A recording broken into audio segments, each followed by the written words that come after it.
overruled, and till that is not overruled, 184(3) petitions are not maintainable if matters are pending before the High Courts. My Lord, even before the Practice and Procedure Act was enacted, that was a submission made by me before the Honorable three-member bench of this Honorable Court, and that was my next point, which your Lordships has encapsulated far better than I could. Arguments, we will hear you later. This is your main arguments. My Lord, that's my second argument after the Practice and Procedure Act. The second argument... What is the first? My Lord, the first was that in view... What is the first proposition? The first proposition is that in view of the provisions of the Practice and Procedure Act 2023, the proceedings before this Honorable Court's three-member bench had become quorum non judice, and the matter should have been referred to a committee. So are you saying this judgment is a nullity in law? That's what I'm submitting, my Lord. What do you say about when the Practice and Procedure Act was suspended? It was not in field. My Lord, your Lordships knows it better than me that an order of stay operates inter partes. It operated between them, and my Lord, Mr. Justice Syed Mansoor Ali Shah refers to my submission and encapsulates this very well, that if tomorrow this Practice and Procedure Act will be upheld, the stay order will be vacated, and for that period... So you were prescient, or was Justice Shah prescient? My Lord, this both of you. The members of this honorable bench are always prescient. Makhdoom Saab, speaking for myself, the petition was not maintainable in the light of the law laid down by the Benazir Bhutto's case. My Lord, and that was my submission even prior to the 2023 Act, because the Act came in between. पहले ये एक proposition हो गया, अगला proposition. Sir, अगला proposition ये है कि on the same issue, a constitution petition under Article 199 of the Constitution, being petition number 2557 of 2022, challenging the vires of the law, was pending before the Islamabad. So I'm just thinking aloud, don't read too much into my observations. It could be that a petition comes here and someone, just to stop that, files a petition in the High Court. Okay, it could be completely mala fide. Okay, how would we know it? We can't know mala fides and bona fides, and that will happen. So should that not be a matter of case-to-case basis, just because a petition has been filed? Or, for instance, some things are time-related. Like, it's very important something happens and a party is not interested in adhering to a certain time. Let's take elections, for instance. So they file a petition, one in Balochistan, one in Sindh, etc., and someone files who's actually interested in elections in the Supreme Court. So the Supreme Court should say, hang on, let's wait those. But they will effectively get the relief what they wanted, delay. So should it be binding on us to that extent, or we have to actually consider the merits of each case, whether in this matter, we should await the decision of the High Court? No, the heavens won't fall. We can easily await it. In some other matter, no. We must proceed immediately and decide it. My Lord, or is there a hard and fast rule we have to follow? No, my Lord, even in Benazir Bhutto's case... We want to hear your view. May I just point out what this Honorable Court has observed?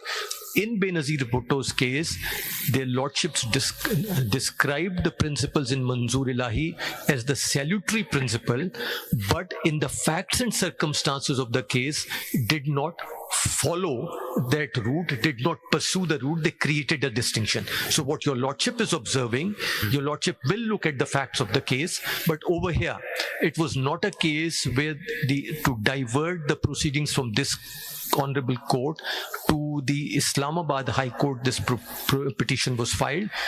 The Islamabad petition had predated this. That petition was filed by the Islamabad High Court Bar Association. It was not filed by any surrogate petitioner, and it was pending the hearing, and that objection was raised at the very first stage before this Honorable Court, that the Benazir Bhutto's case applies. Benazir Bhutto, we're talking about the election matter. Benazir, no, my lord, Which Benazir Bhutto? my lord, the political party's case, the first case, Maghdum Sahab, that is my lord, 1988 This is Supreme Court Halim 416. Halim Saab wala faisalah. Yes, my lord. ठीक. My lord has rightly pointed out and very eloquently in Benazir Bhutto's case, these concerns have also been addressed. Yes, my lord. And addressed at length and very eloquently. Yes, my lord. That Absolutely. when a petition under 184(3) will not be taken up. Yes, my lord. Yes, my lord.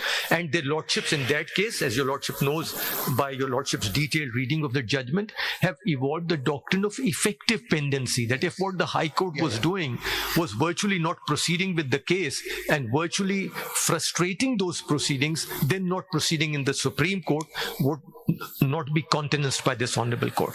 It was submitted that that was not the case over here. To the contrary, after filing the petition in this honorable court, adjournments were being obtained from the Islamabad High Court that now that we have gone to the Supreme Court, please don't proceed over here. So it was an altogether different situation, and that is why it was relied upon. Let me clarify one thing from you. If, there's a big if, capitalized big if, we accept for the sake of argument, don't think we have, this quorum non judice. Are you just relying on that ground and then the petition in Islamabad High Court gets revived and we just stop? My lord, Or are you also going on the merits? my lord, I would, as a counsel does, I would raise these 2 or 3 preliminary submissions, and I would also show to your lordship that even on merits the petition was not maintainable, and I will identify them also in one-liners before your lordship. My lord, besides the second submission, the third one was that this was a unique case in the common law history of constitutional countries. There is no similar case, and I had made that submission and the counsel for the petitioner did not come up with a case. My submission was that this was the first case of its kind where the petitioner in the petition itself, the petitioner himself had said that he himself had passed this law through various ordinances. And much of what had happened in the 2022 Act was incorporating what he had done through ordinances. Are those ordinances on record? Those ordinances were on record. Are on record. And Yes, my lord. and they've been also, maybe the petitioner has realized that those ordinances were not proper. and the Maybe it has realized subsequently. My lord, And that the is majority what he submits. That is what he submits, and that's why I'm saying that therefore his antecedents became a matter for consideration before this honorable court, that can a petitioner... Yeah, but where is this admission? Lord, it is there, if your lordship will... it is also mentioned in the judgment of Yes, my lord, but if your lordship will... the majority judgment, but they haven't gone beyond that. Yes, my lord. They've said that since that is no more a law, therefore they didn't consider it. My lord, if your lordship may see it in the words of the petitioner himself, it is in part 1 of your lordship's intra-court appeal paper book, in paragraph 6 on page 121. Paragraph? Paragraph 6, page 121, part 1.